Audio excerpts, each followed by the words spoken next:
Ikaze bakunzi ba Semugeshi bahingana dossier anarctique mbifurije igicamunsi cyiza igitondo n'umugoroba mwiza kuba twumva muri mu ngenga bihe zitandukanye. Siniye nyine mu kiganiro ndaza kuba ndi kumwe na Joseph Iradukunda n'umunyamakuru w'igitangazamakuru Fobiz Official kigaruka cyane ku bibera hirya no hino mu isi. Joseph ngo ikaze mu kiganiro. Urakoze cyane bwana Semugeshi kunyakira nizera ko abakunzi bizi platform twabashyiriho bazajya bakomeza kubana natwe kandi tukabaha amakuru yizewe nk'ibisanzwe. Birumvikana na gutinda turi kuwa kabiri tariki 22 Mata 2026. Iran umuntu avuze ko ikomeje gukora mu mutwe Leta Zunze Ubumwe za Amerika nago yabakabije nyuma yuko Amerika yemeje ko agahenge ikongereye Iran ikabisubirisha kugaragaza misile ya Shamkhani kane rwagati mu murwa mukuru w'igihugu Tehran kuri ubu nanone kandi iherekesheje andi mashusho agaragaza kure mu buvumo ahari stock ya misile ndetse n'amadrone.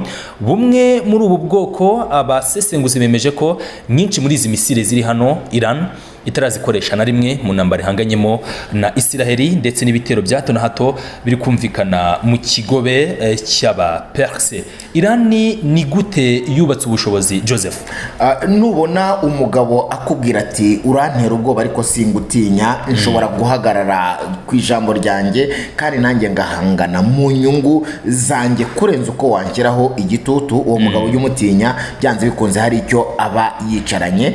Iran twagiye tuyibona mu muzo wa mbere ivuga ko agahenge kose yahawe cyane cyane ya ntambara ya mbere yamaze iminsi 12 yabwiye Leta Zunze Ubumwe za Amerika na Israel ko yagize umwanya wo kwitegura ku buryo ibyabaye bitazongera kuyibaho ukundi. Nta makuru Amerika yumvise ndetse na Israel irayumva, ariko bisa naho iri kugaragaza Iran cyangwa se iyafata nk'aho ari amakuru yo gutera ubwoba. Kuri iyi nshuro rero bongeye kuyisozaho ibitero bimaze hafi ibyumweru bitatu birenga bwana Semugeshi. Twabonye Iran yihagararaho nibyo ndetse abantu baravuga bati kuki Leta Zunze Ubumwe za Amerika na Israel bari gukoresha imbaraga zingana gutya ku gihugu nka Iran kitigeze kigaragaza ubushobozi burenze ibi bihugu. Birumvikana nta muntu n'umwe wari wizeye ko Iran igitangaza ibihagazeho kuko barebaga ubushobozi ukavuga uti yarashegeshwe. Abayobozi bayo bakuru bagiye bicwa batandukanye, ab'ubutasi ab'igisirikare hose Israel yagiye ikoramo. Kuri inshuro hari hagezweho icyo nakita ibiganiro biganisha ku gahenge, ariko ibi biganiro uburyo byafatwaga Amerika yabikoresheje nko gukomeza gutera ubwoba Iran yibwira iti nutemera ibyo tugusaba n'ubundi turakugabaho. Ni demand ni ibintu babwirwaga bisa nka hari itegeko kandi bagomba kubyubahiriza. Mbere yuko dukomeza n'ububiko bw'intwaro Iran yemeza ko ifite stock yego. Icyo navugaga kuri Iran yakomeje kwereka Amerika ko itayitinya ndetse igihagaze nayo ku byo yasabye Amerika kandi babwira ko yiteguye intambara uko bimeze kose. Aka kanya rero twumvaga Iran ivuga amagambo itaratangira kugira ikitwereka cyatuma nanone yongera kugirirwa icyizere. Nibyo rukomojeho kugaragaza kiriya gisasu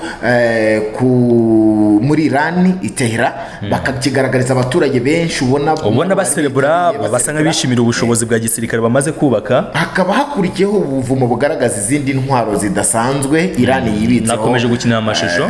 Mu by'ukuri navuga ko Iran burya niho nari impere mvuga ni umugabo nakubwira ati ntabwo uzankanga uko wiboneye buryo byubaha kuko abafite icyo yicaranye. Bigaragara ko intambara ishobora kongera gutangira bundi bushya kurenza uko twatekerezaga ko uruhande rumwe rwacitse intege ndetse hagezweho noneho gutegekesha igitugu nk'uko Amerika yabikoraga. Ni Iran igaragaza no muri iki gitugu kitari buze gukora kuri aba Peresi bamaze kwideklara cyangwa se kuvuga ko bari buze gukora ibishoboka byose.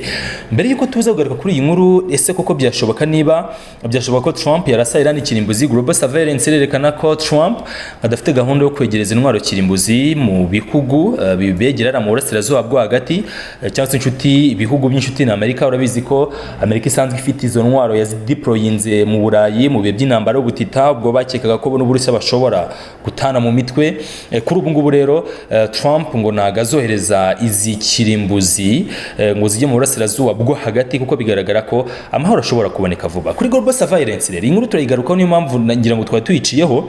Ndashaka kuvuga kuri ubu bwato hano hari inkuru yansekeje hari muri yansekeje y'abahinde rwose bakinwe umutwe, sinzi niba babyita gukinwa agakino bikarangira bakwambuye utwawe kandi twitangiye. ngira ngo ni hano byagenze biterewe ni ku rukuta rwa Mario Nofo.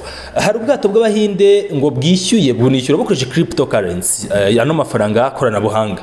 Abizi ko nabyo ni bimwe mu biri gutera imbere, ndetse binavuga ko rwose nta gihe kinini gisigaye ngo amafaranga yasanzwe ari liquide, amafaranga ya cryptocurrency bari gukoresha niyo mafaranga agezweho ariko adakontororwa n'uwari we wese uyafite. Biragoye ko wafatirwa ibihano cyangwa se yafatirwa nk'uko twabonye imitungo ya Iran ishobora gufatirwa mu gihe cyose abakoresha iyi cryptocurrency. Kwishyura kuri cryptocurrency ni amahirwe menshi buriya ashobora gukoreshwa, wa mugani nk'uko wari unabivuze, bishobora kuzakuraho uburyo bwo kwishyurana bwa cash cyangwa se amafaranga afatika y'ibihugu bigifiteho control kuyakoresha bikaba byamufatira n'ibihano. Uti rero byagenze biti, uyu mugabo ni captain bita Sanam Herhade, we ngo yafashe akayabo k'ibihumbi byinshi by'amadolari yoherereza umusikama cyangwa se umutekamutwe wari wigize ko ari umwe mu basirikare bakuru ba IRGC barwanira mu mazi, ndetse aza mu nzira. Ariko iyi nkuru ngira ngo iri kugaruka ku byabaye ubwo n'ubundi bwa bwato bw'abahinde bwageragezaga buca hariya. Ndabona itari nshya kuko nkurikije no magambo ahari namwe aherutse kuvugwa. Yego ni bwa bwato bw'abahinde bwarashweho bikanatuma murwa mukuru w'Ubuhinde ni bigatuma ndashaka kuva Beijing kandi mu Bushinwa, Mumbai ndumva ari Mumbai cyangwa se New Delhi, hagati aho uwo yakunda ari New Delhi, bagahitamo guhamagara ambassadeur wabo muri Iran. Uti rero byagenze bite? Uyu kapiteni w'ubwato yafashe ibihumbi byinshi by'amafaranga y'amadolari yabyohereza umusikama, hanyuma aca mu Moro Hormuz. Mu gucamo ariko ntabwo yari yahawe, ngira ngo kuri Global Surveillance niho babigaragaje, bari bavuye kugahera mu kigobe cy'abapersi. Araza ageze aha we yari gutambuka nk'umuntu nyine uzi ko wishyuye kandi wabyemerewe. Akihagera rero abona ingabo za nyazo za IRGC zitangiye kumwatsaho umuriro. Ubu ni ubusikama bushobora gukorwa kuri Strait of Hormuz, ndetse abantu batangire banabwitegure burenze ubu ngubu, kuko iyo hari impande ebyiri zihanganye, nubwo leta z'ubumwe za Amerika zafunze urujya n'uruza muri Iran cyane cyane kuri ubu bwato bukora ubucuruzi, bishatse kuvuga ko ntabwo ziba zahaye amakuru Iran cyangwa se undi wari wese ushobora kwishyuza.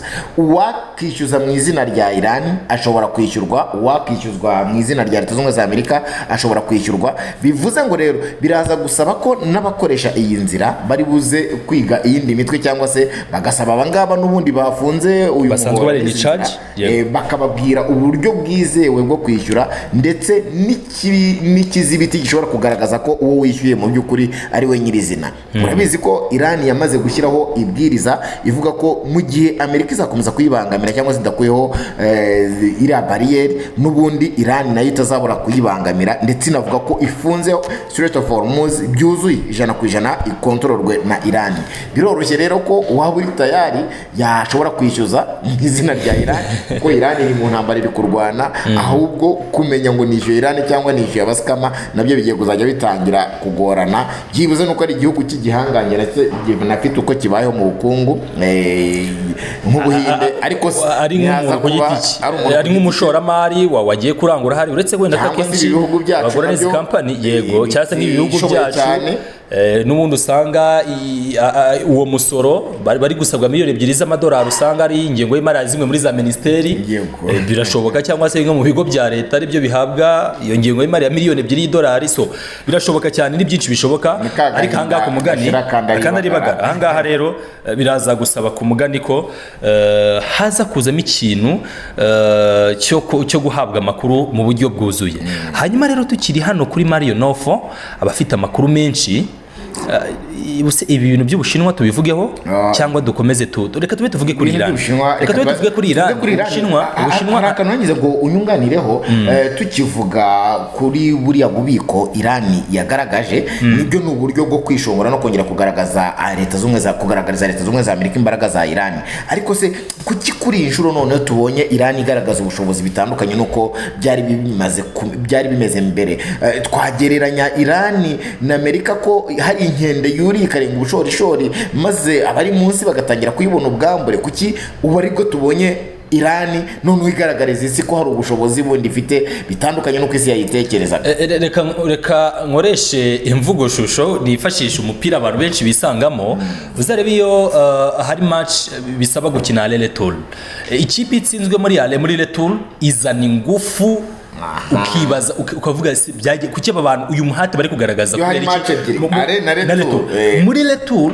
Ikipe yatsinzwe izana umuhate n'ikipe yatsinze ariko nayo iragenda igakomeza defense igira gitaza gutsindwa.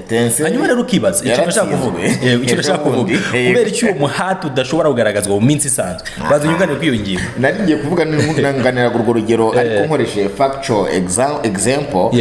Etincelle ejo bundi yatsinze APR FC ibitego 2-1, ariko hari match retour yabaye ejo kuwa kabiri APR yazitsinda 3-1 biba ngombwa ko ihita inakuramo ikipe ya Etincelle. Abantu baravuga bati yewe APR twari twabonye hariya twari tuzi kwivuyemo, ariko byanari warukomoje kuri ubwo imbaraga APR yagaragaje iri Rubavu yayisigarukana izindi imbaraga zidasanzwe ndetse itikuramo n'ikipe kandi yari ifite avantage yo gutsinda ku kigero cya 80% ari Etincelle. Rero ngira ngo iyo strategy APR yakoresheje niyo Irani nayo banze rero warumbaje uti none ni kubera iki Irani ari gitekereje kwigaragaza muri ubu buryo. Ibyo ni kuvuga bari muri retour, no kuvuga bizi ko hari round y'ibiganiro ya mbere itarigeze ikunda, ntabwo yari gushoboka.